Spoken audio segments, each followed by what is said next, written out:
They did not, they lived in their purpose and they believed in Allah, and Allah chose how they would die, when they would die, and where they would be elevated after their deaths. So I just wanted to say that because I felt like, what we're doing today is so small in comparison to what these women's lives were, but we don't know how Allah will elevate those who not even on this stage for the work that they're doing, and that if something is calling you and you're doing it for the pleasure of Allah, no one on Facebook may or may not know about it. Yeah. Alhamdulillah.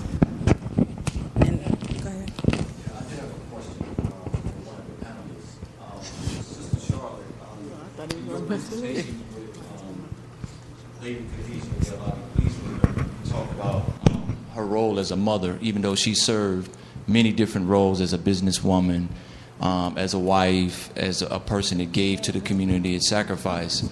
When we look at society today, we see kind of the breakdown in the family structure.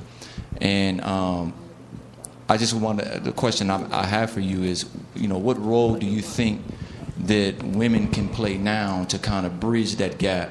A lot of times we have, women who are more career oriented, especially when you look at the millennial generation, they're more career oriented than taking on that role of a mother. But the example that you gave with Lady Khadija is that she went through all of those different transitions, but she was still held on to that title as a mother. So what advice or what are some of the solutions that you think that you can give to the women that are here or the ones that are listening who are matriculating through those different stages in their life? Okay. Well,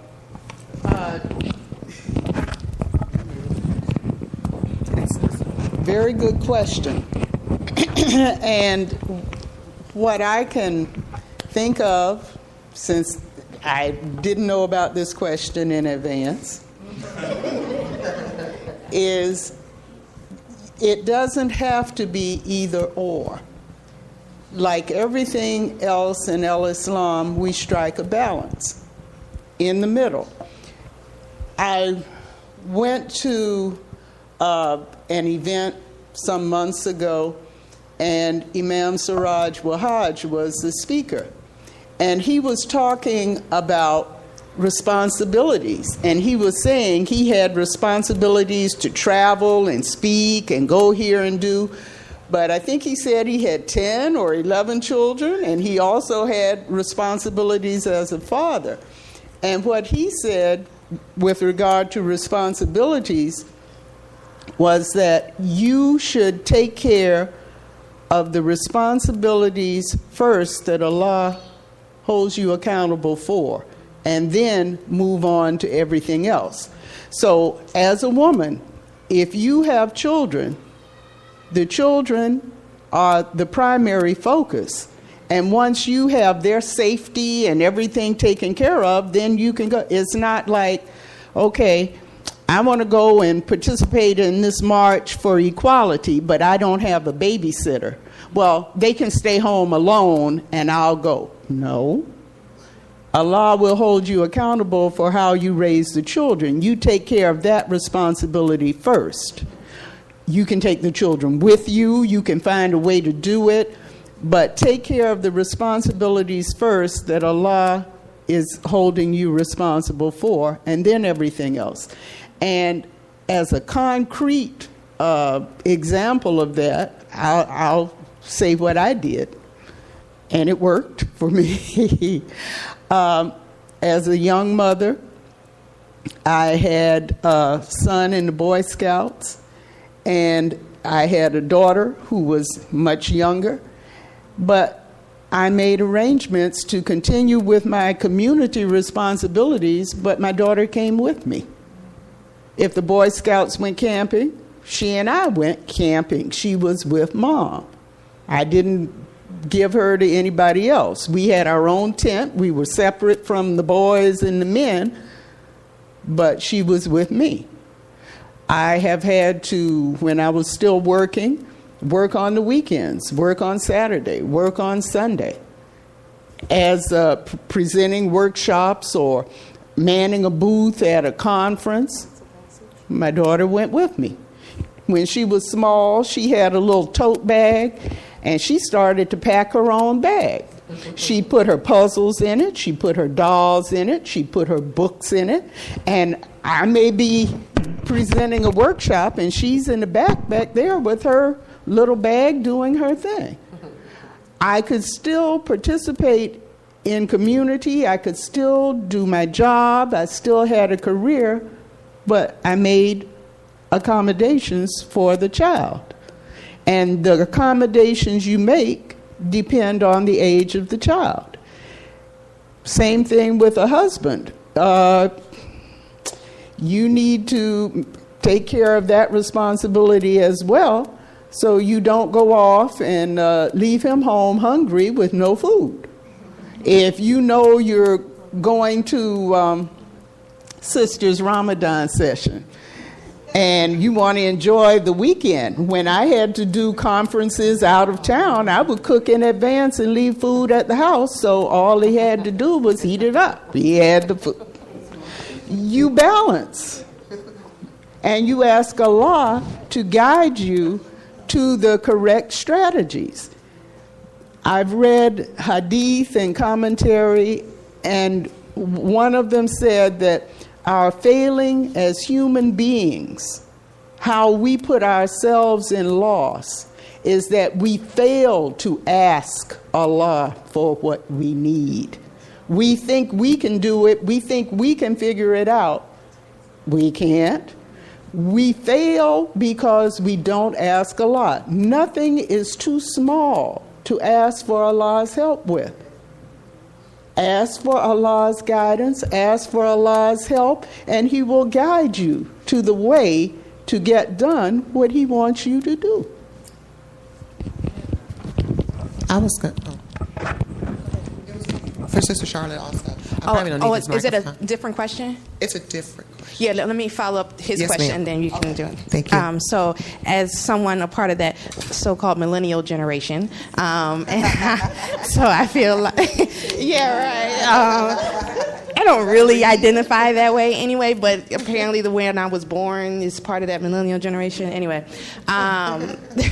so, and as a young mother of young children and having to figure out the balance of my personal life and career life and community life and motherhood and being a wife and all of that, one of the things, and again, the examples of the women who were presented here earlier, is that we make a way. So we know that these are our responsibilities and we make accommodations for them. So, for example, for the Sisters Halakha, we know that we have children, and we have to make a space for them as well. So what we did was they come and they play, and the husbands watch the children while we get to study. And so I say that to say that my mother-in-law, those who don't know, she's my mother-in-law.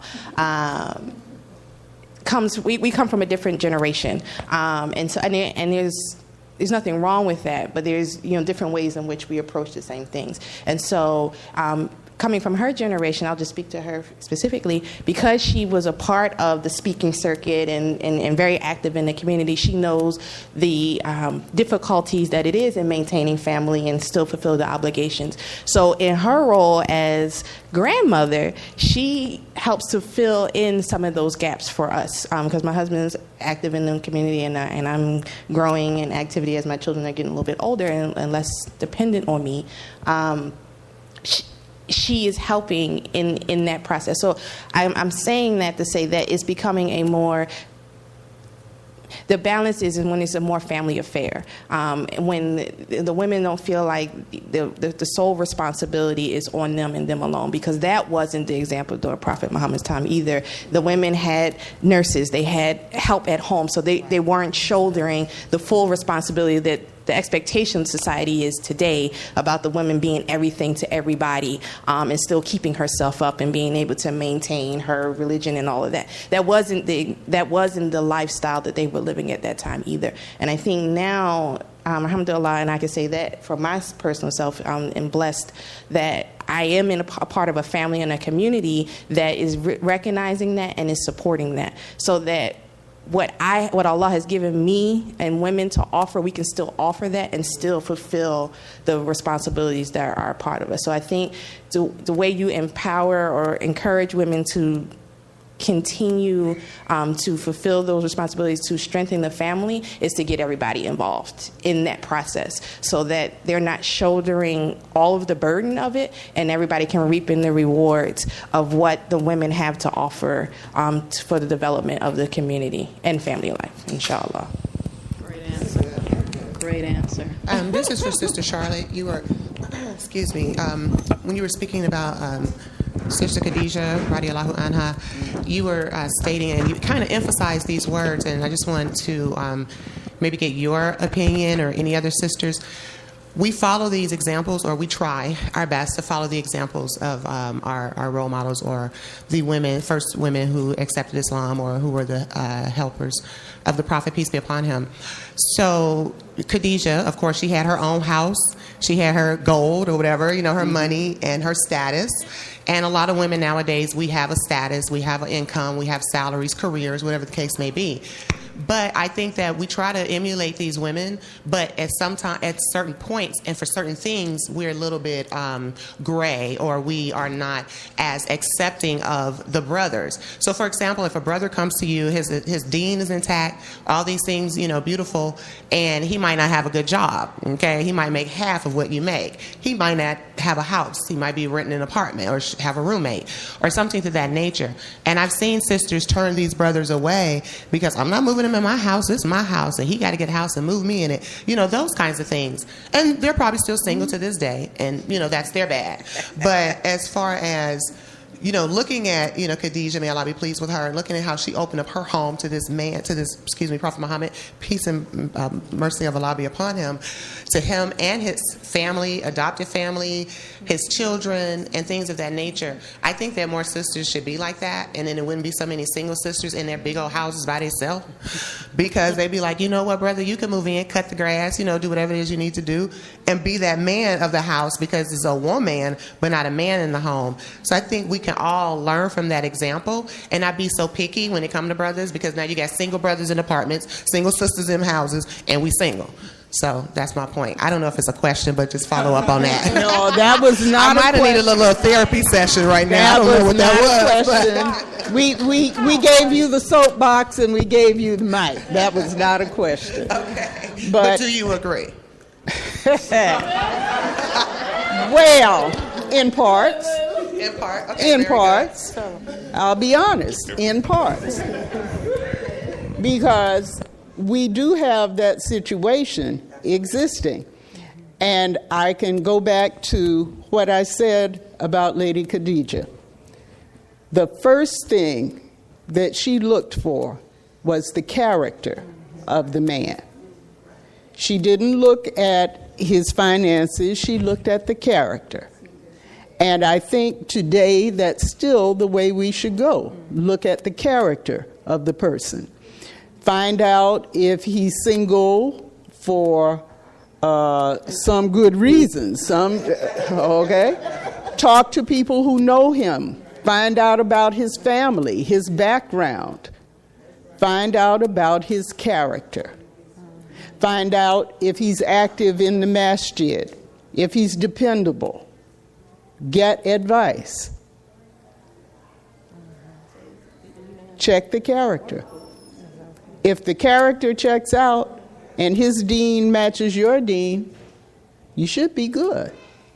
But you need to check it out. And I don't mean superficially. The Quran says reduce everything to writing. And last question, not from me. I think that it's important for us to recognize that the idea is for us to be in a union, for us to live as Allah intended us to live, with the mates that He intended for us. But He also has other things in the Quran that He says we need to be doing so that we can protect each other. We can protect the husband, and the husband can protect the wife. So sometimes our desires are greater than the realities of the logistics. We talked about Sumayya being a very logical and intelligent woman, and that is why she accepted Islam. And so when you're looking for a spouse, male or female, we can't believe that the pickings are slim. We always hear there ain't enough good this, there ain't enough good that, because then that leaves us